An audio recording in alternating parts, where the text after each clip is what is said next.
Jehovah Tuhan si Parmana, Jehovah Tuhan, Jehovah Tuhan, Jehovah Tuhan si Parmana.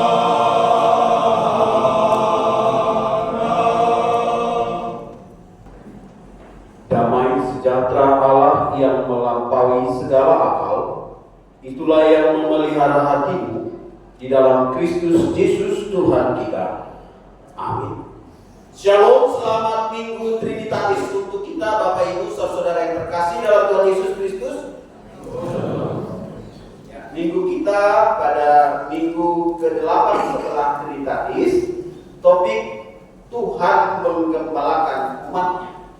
Firman Tuhan yang akan menjadi renungan khotbah bagi kita tertulis dari Nabi Yeremia, surat Nabi Yeremia pasal 23 mulai dari ayat yang pertama sampai dengan ayat yang ke-6. Bapak Ibu boleh mengikuti dalam hati, kami akan membacakan kita. Janji tentang tunas Daud yang adil. Celakalah para gembala yang membiarkan kambing domba gembalaanku hilang dan terserak. Demikianlah firman Tuhan. Sebab itu beginilah firman Tuhan Allah Israel terhadap para gembala yang menggembalakan bangsaku. Kamu telah membiarkan kambing dombaku terserak dan tercerai-berai, dan kamu tidak menjaganya. Maka ketahuilah, aku akan membalaskan kepadamu perbuatan-perbuatanmu yang jahat. Demikian firman Tuhan. Dan aku sendiri akan mengumpulkan sisa-sisa kambing dombaku dari segala negeri kemana aku menceraikan mereka. Dan aku akan membawa mereka kembali ke padang mereka. Mereka akan berkembang biak dan bertambah banyak. Aku akan mengangkat atas mereka gembala-gembala yang akan menggembalakan mereka, sehingga mereka tidak takut lagi, tidak terkejut, dan tidak hilang seekor pun. Demikian firman Tuhan. Sesungguhnya waktunya akan datang, demikian firman Tuhan, bahwa aku akan menumbuhkan tunas adil bagi Daud.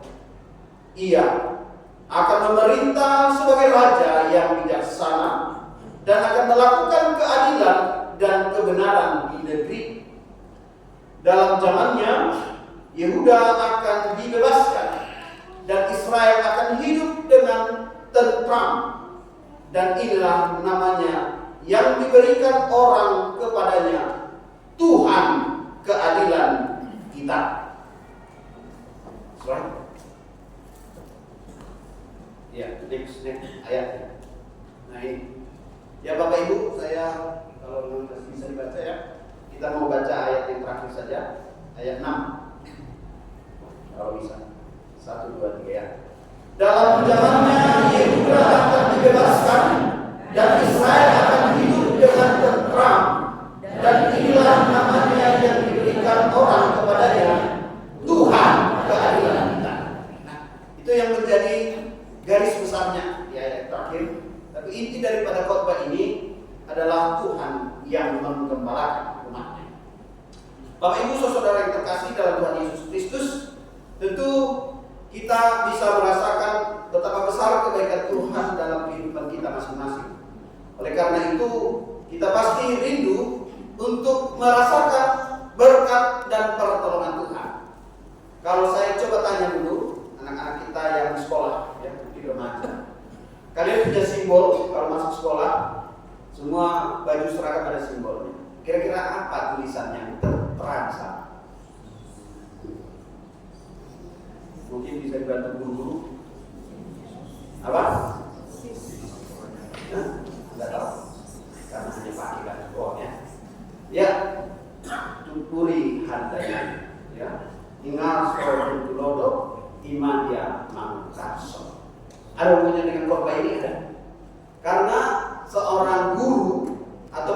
pemimpin itu menjadi panutan, ya. Kalau di depan dia kita akan ikuti, kalau di belakang dia kita tunggu, kalau di tengah dia menjadi pengayom. Menurut sama kata-kata itu katanya, menurut raja, ada tidak kaya?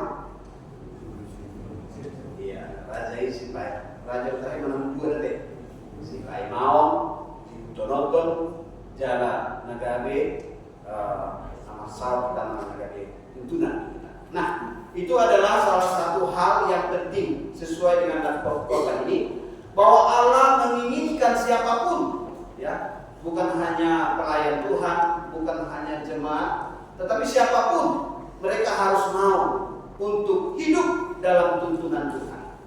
Nah, sekarang kita alihkan ibu-ibu. Kalau ibu-ibu, ya, jangan apa-apa. Kalau ibu-ibu belanja, ya, atau mungkin ada ini kan komplek PK 2, ya, tidak K2 atau tidak K3. Ya. Kalau ada yang lewat untuk bawa dagangan, kira-kira ibu panggil dia Pak Dagang atau sayur, atau kalau dia jual ayam, ya, kalau dia jual diri. Nah, kenapa kita begitu kurang menghargai, ya? Itu hanya profesi ikan, dan si tukang dagang juga mau panggil dia ikan, ayam. Artinya kenapa? Karena memang dia merasa itu sesuatu yang melekat dengan dirinya, ya. Apa yang dia jual mungkin dekat dengan dirinya. Kebetulan aman benar, ya, si bangun amate, yang kita.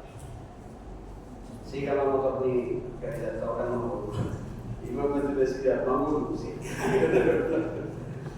Jadi si bangun amate maksudnya. Apa yang tidak hidup, semua tukang jam deh, kalau lagi tukang jam, si bangun amate jadi sini kalau kira-kira sama 5 profesi kita semua meragam. Kita punya profesi pekerjaan yang berbagai macam, ya. Next slide-nya, bro.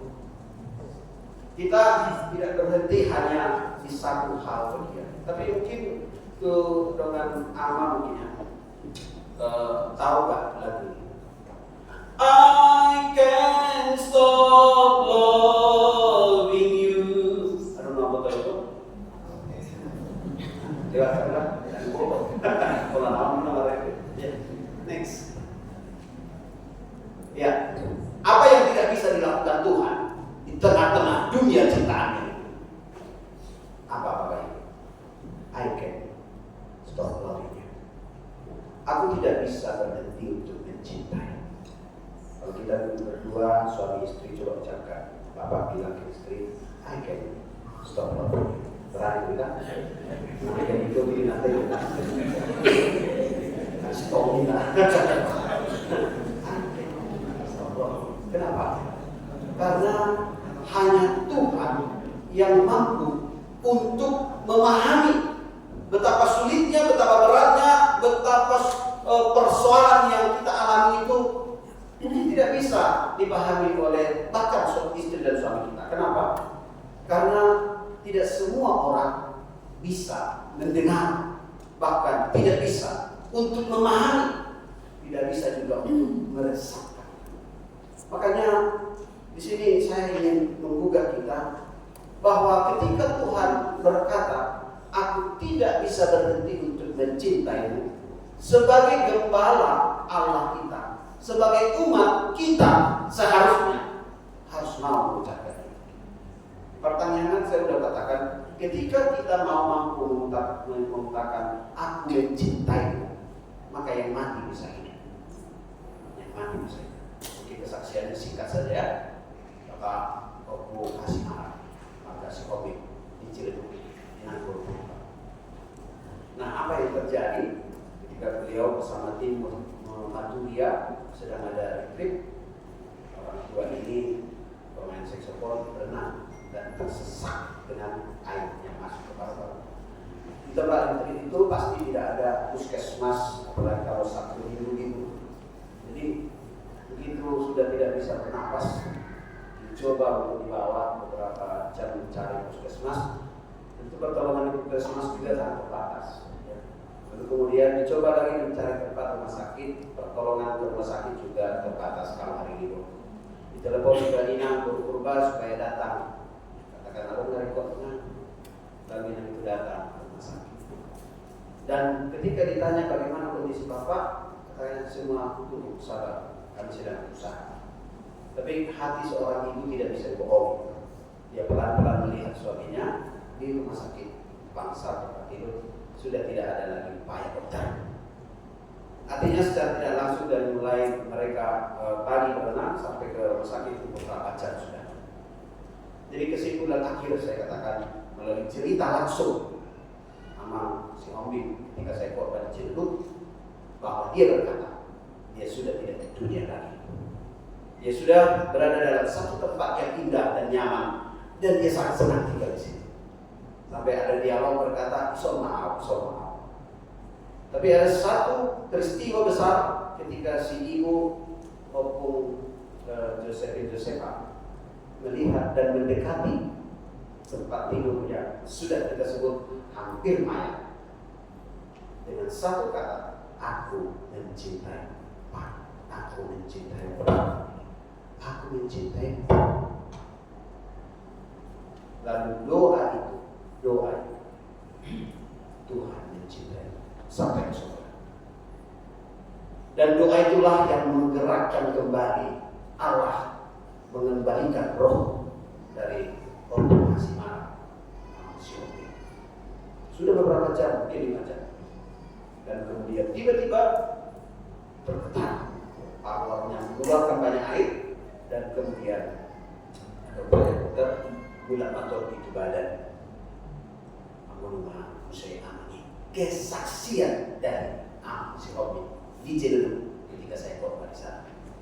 Jadi ini bukan cerita saya, tapi saya ingin berkata ada hubungan antara orang beriman yang mencintai Tuhan dan pertolongan Tuhan yang pasti akan terjadi padanya. Mari kita berjuang untuk mencintai Tuhan. Love like Jesus. Nyatakan cintamu seperti Yesus mencintaimu. Aku mencintaimu tanpa terkecuali, tanpa ingin banyak basa-basi, tanpa sedikit pun ingin menyakiti, seperti menikmati secangkir kopi, meski dalam keadaan rasa pahit tak terberi. Aku ingin terus memberimu bahagia tanpa spasi. Nah,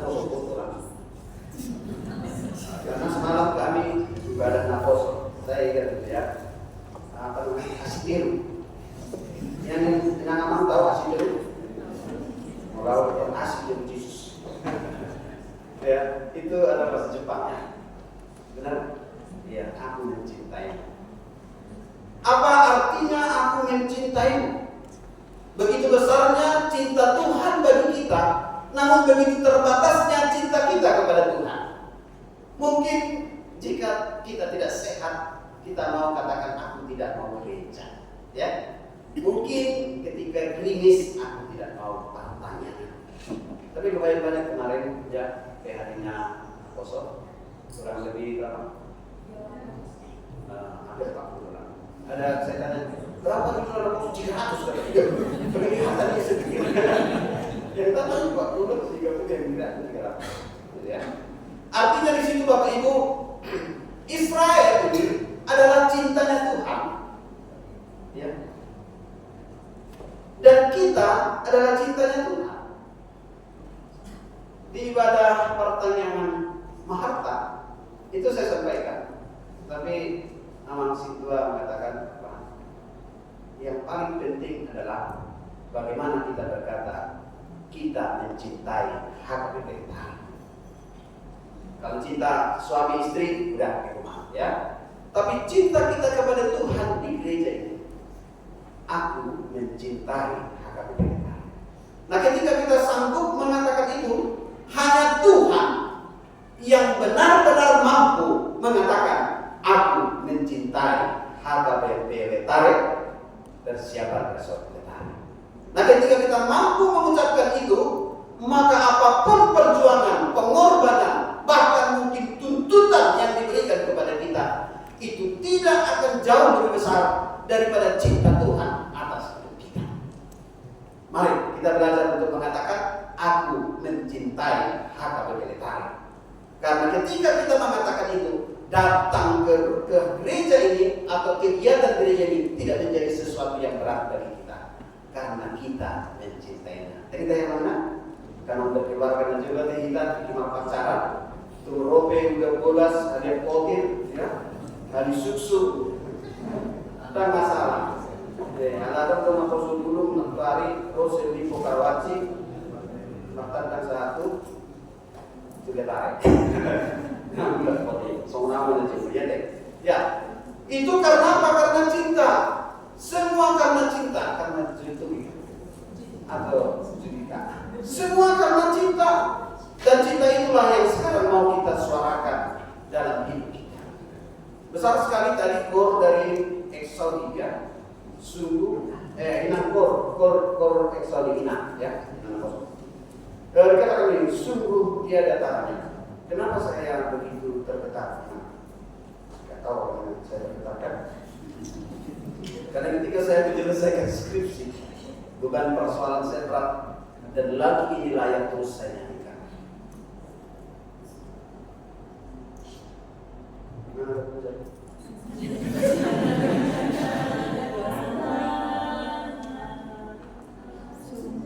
Ya. Sungguh ajaib ku dimengerti, lebih dari semua yang ada. Hikmatmu tiada terselangi, kasihmu dalam tak terduga. Kau sungguh indah tiada taranya, mulia dan berkuasa.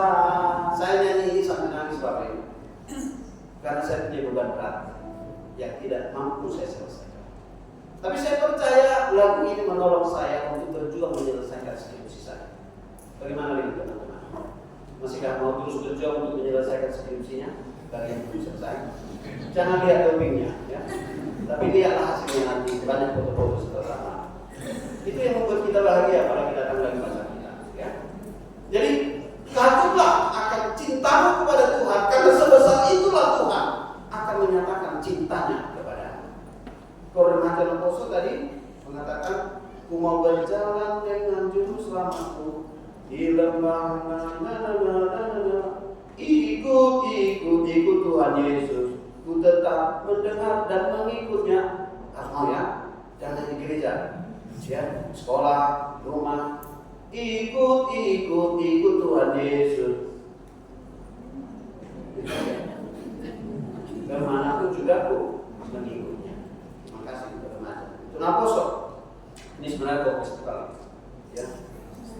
Kita tinggal berubah dari bahasa Inggris menjadi bahasa Batak. Jago ya. All power. Sudena puaso kita mengukur ibadu Tuhan itu lawan kelas di rumah. Begitu besarnya kuasa Tuhan untuk membuat kita boleh berbangga, bersukacita, bahkan diselamatkan di dalam Tuhan. Nah, oleh karena itu lagu Batak hubungan dengan lagu, ya, anak lagi. Next. Tak soman susah, natar pun kita tiada nadu hasan. Malu jalan saya masih doa di ayat 62.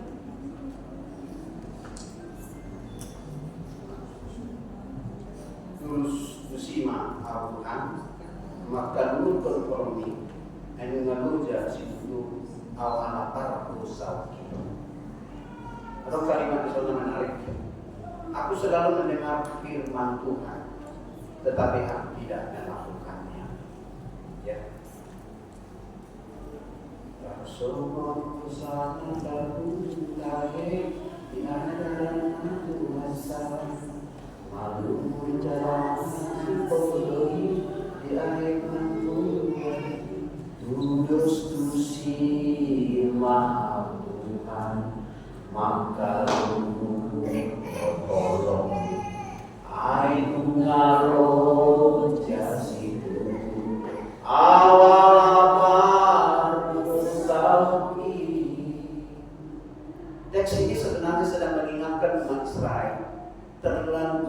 hidupmu jika kamu hanya mengandalkan kekuatanmu. Aku ada Tuhan yang ingin bersamamu. Bahkan aku mau untuk menjadi penolongmu yang selamanya. Makanya Tuhan menjanjikan untuk memberikan raja tunas Daud di sini, supaya mereka mengerti bahwa Allah tidak pernah meninggalkan orang-orang yang mau setia kepadanya. Ini penting Bapak Ibu, supaya kita jangan merasa bahwa apa yang sedang kita perjuangkan saat ini adalah sesuatu yang menurut kita akan berhasil atau gagal. Padahal semuanya itu ada di tangan Tuhan. Pandangan manusia, mata jasmani berkata bahwa apa yang saya ingin capai, kesuksesan dan keberhasilan saya itu tergantung usaha saya. Memang usaha proses tidak mengkhianati hasil proses, ya. Tetapi proses yang mau dikatakan di sini adalah proses kita juga harus mau mengandalkan Tuhan, bukan proses mengandalkan diri kita. Disinilah Tuhan ingin menegur umat Israel melalui Nabi Yeremia, supaya mereka jangan meninggalkan Tuhan di masa-masa sulit mereka. Ketika kita membaca dari epistel Yohanes 10 ayat 11 sampai ayat 18 itu, Tuhan Yesus berkata, "Akulah gembala." Firman ini mengingatkan tentang gembala, tetapi juga tentang domba.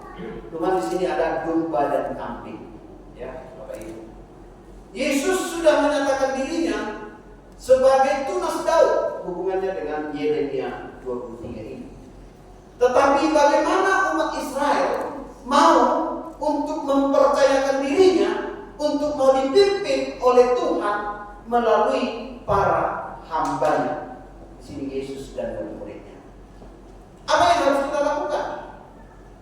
Jadilah domba yang taat. Jadilah domba yang mau mendengar suara Tuhan, suara Tuhan. Karena apa? Apa beda domba dan kerbau? Kerbau itu punya tanduk, ya. Tetapi domba tidak punya.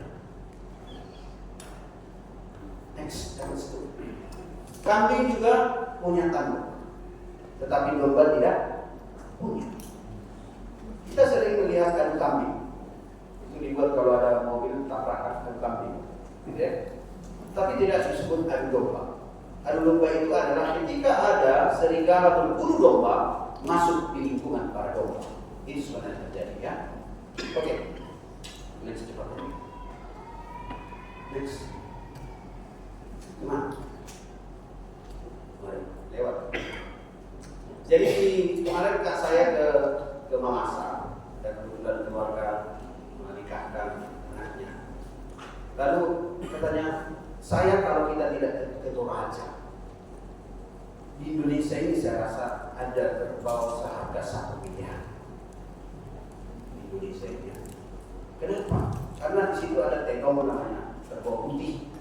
Nah, ketika ini kerbau dibawa ke tempat lain, contohnya dari Mamasa dipindahkan ke Ambon, warna putihnya berubah jadi kebal hitam. Hanya di Toraja itu bisa putih. Jadi ada unsur tertentu mungkin di sana. Kenapa? Saya katakan di sini. Bedanya dengan korpo di hutan. Ada nama lubang serakai, 2 kai, 3 kai, 5 kai, gitu ya. Nanti aku belajar di acara apa bahir naposo apa itu, ya. Nah, karena apa? Karena di kampung itu gembala dan yang digembalakan seperti sebelahnya itu, walaupun dia anak kecil, kerbaunya tetap patuh. Dia tidur pun kerbaunya di sampingnya. Kenapa Bapak Ibu? Apa yang membuat kerbau ini patuh? Karena sejak kecil dia sudah dididik untuk patuh. Taruh ikatan atau di hidupnya. Jadi dia tidak akan mau untuk memberontak. Dia akan terus mengikuti. Walaupun anak kecil yang membawanya, padahal dia sudah besar. Apa yang mau kita katakan dalam hal ini? Bahwa ketaatan kita kepada Tuhan itu akan menentukan sejauh mana kita merasakan kebaikan dan pertolongan Tuhan. Next. Jadi ini saya masuk ke Yeremia Tuhan memulihkan kita. Tuhan memulihkan umatnya. Bahkan Tuhan berjanji untuk terus hadir dalam segala pergumulan kita. Tuhan itu adil. Apa yang kita buat benar baik, walaupun orang lain tidak menilainya, walaupun orang lain tidak menghargainya, Tuhan itu adil. Jangan kita bergantung dari pandangan manusia hubungan kita dengan Tuhan. Kalau kita makan di lampu atau makan di tempat makan, kita takut berdua, itu bukan hubungan kita dengan Tuhan. Karena apa? Karena kita berhubungan dengan manusia.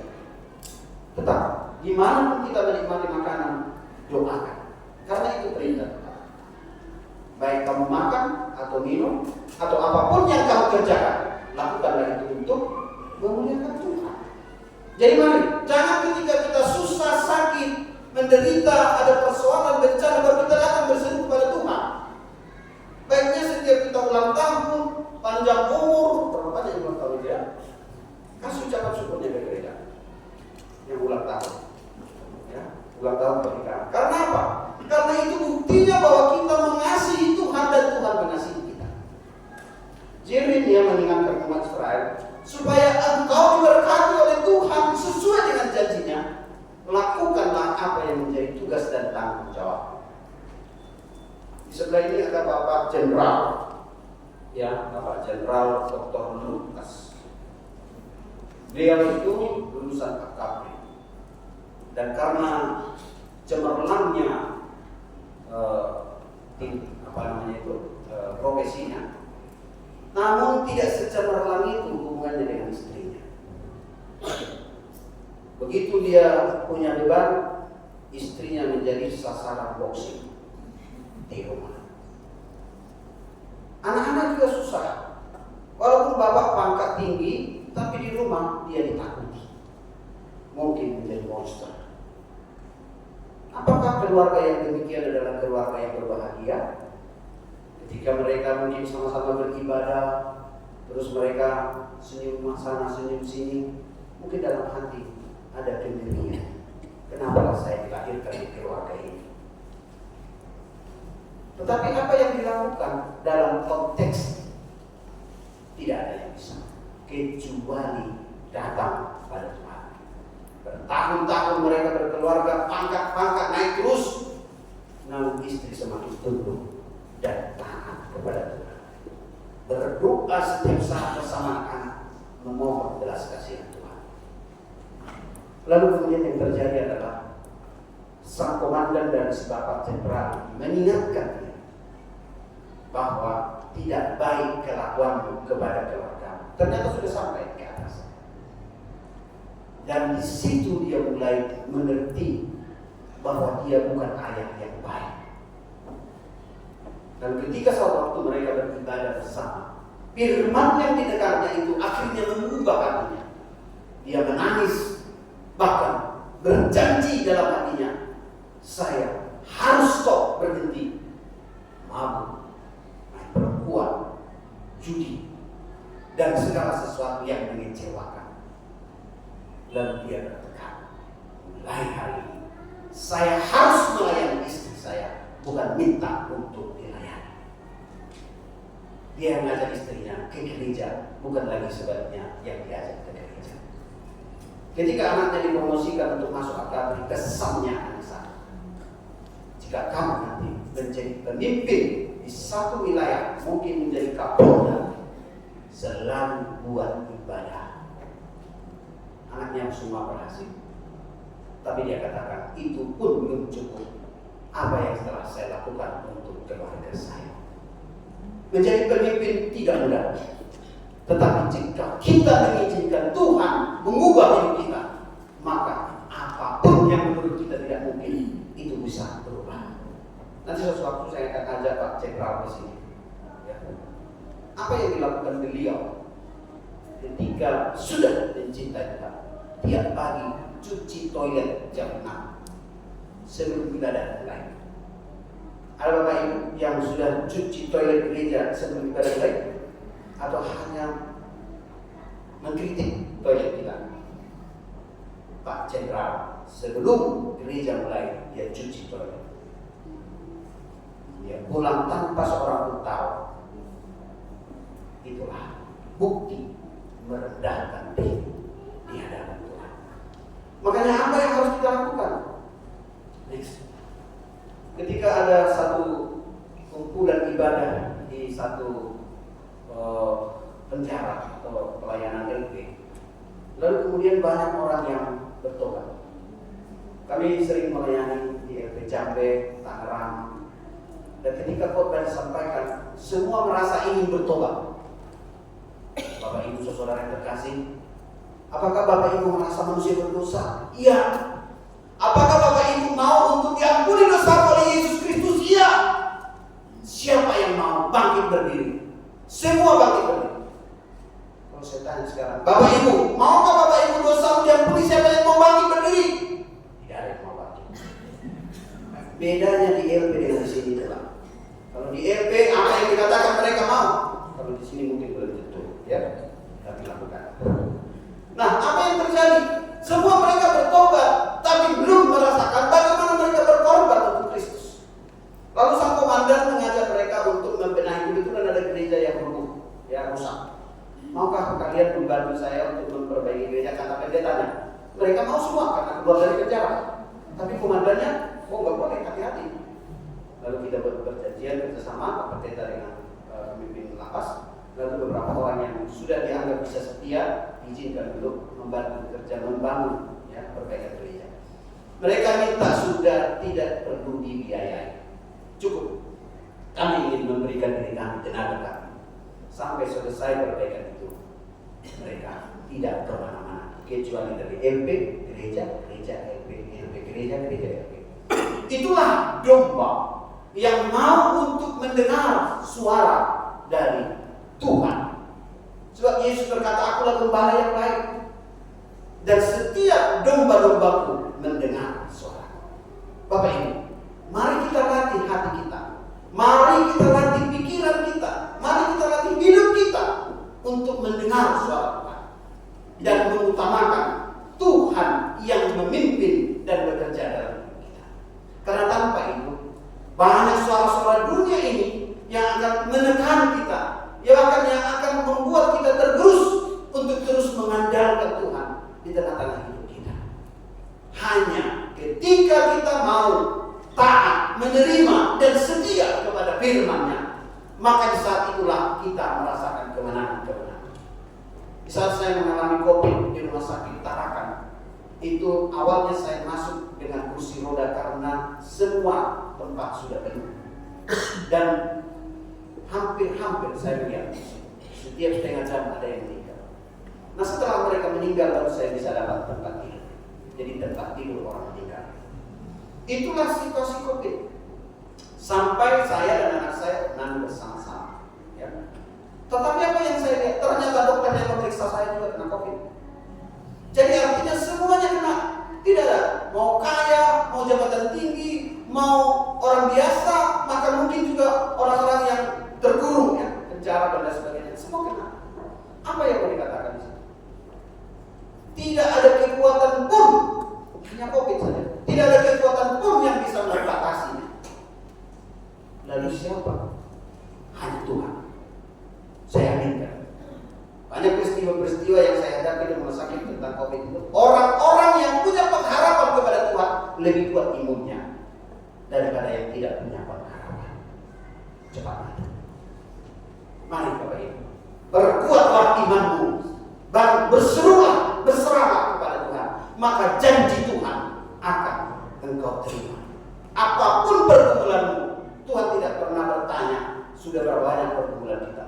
Tapi di saat-saat kita sedang bergumul itulah di saat kita harus membuktikan bahwa kita domba yang mau setia dan mengikut Yesus. Ikut. Itu dari mana ya? Nah, itulah. Jadikanlah kita menjadi domba, menjadi hamba, menjadi orang-orang yang mempersembahkan hidup kita, bukan hanya suara kita, tetapi semuanya. Karena dengan demikian Tuhan akan melimpahkan berkat dan pertolongannya kepada kita. Amin. Mari kita berdoa. Bapa di sorga, kami bersyukur Engkau mengingatkan kepada kami tentang tentang janji-Mu kepada Israel dalam suasana kesulitan dan teraniaya. Jika Tuhan menjadi sumber kekuatan dan sandaran hidup kami, maka tidak ada satupun kekuatan di dunia ini yang sanggup untuk menghentikan kuasa. Terima kasih Tuhan untuk ibadah pagi ini. Biarlah kiranya seluruh jemaat-Mu yang boleh datang menyadari bahwa kami adalah domba-domba pilihan Tuhan yang akan dituntun ke air yang tenang, ke padang rumput yang hijau, jika kami mau setia dan mendengarkan suara-Mu. Terima kasih Tuhan untuk seluruh para pelayan-pelayan Tuhan yang telah memberikan tenaga, waktu, pikiran, bahkan hidupnya untuk melayani Tuhan. Berkatilah para halayak yang telah memberikan waktu dan tenaga hidup dan keluarganya untuk melayani Engkau. Berkati juga para pengumuman yang telah berjuang untuk melatih dirinya untuk memuji Tuhan, sehingga kami layak untuk menjadi penyembah-penyembah yang benar di hadapan Tuhan. Kami juga berdoa untuk para pendukung dalam pelaksanaan ibadah ini, baik multimedia maupun peralatan-peralatan lainnya, baik di dalam gereja maupun di luar gereja. Kami mohon Tuhan, berkatilah kami yang mengabdikan diri kami untuk Tuhan. Bahkan orang-orang yang tanpa kami ketahui sungguh memberikan hidupnya, waktunya, bahkan hartanya untuk melaksanakan misi Allah di tengah-tengah gereja ini dan di tengah-tengah dunia ini. Dimanapun kami berada, biarlah kami menjadi domba pilihan Tuhan yang dicintai Tuhan dan yang mencintai. Mampukan umat-Mu untuk tetap bersehati, sebab di saat kami bersehati, maka di saat itulah pertolongan dan kekuatan dari Tuhan akan menjadi nyata dalam hidup kami. Di saat teman kami, saudara kami sedang bersedih, mampukan kami untuk menghiburnya. Di saat saudara kami sedang sakit, bahkan mungkin sedang berduka, mampukan kami untuk mengunjungi dan meneguhkan mereka. Biarlah Tuhan kami boleh saling menopang di segala upaya pelayanan dan pekerjaan kami di tengah-tengah jemaat. Izinkan kami untuk menjadi berkat dimanapun kami berada. Sebab setiap orang yang telah merasakan kebaikan-kebaikan Tuhan, maka dengan ucapan syukur akan memberi dengan sukacita kepada Tuhan, dan Tuhan melimpahkan berkat-Nya kepada umat-Nya. Terima kasih Bapa, jika ada dosa atau kesalahan kami mohon ampun, kuduskan dan layakkan kami Bapa.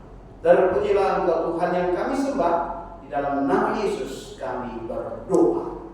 Amin.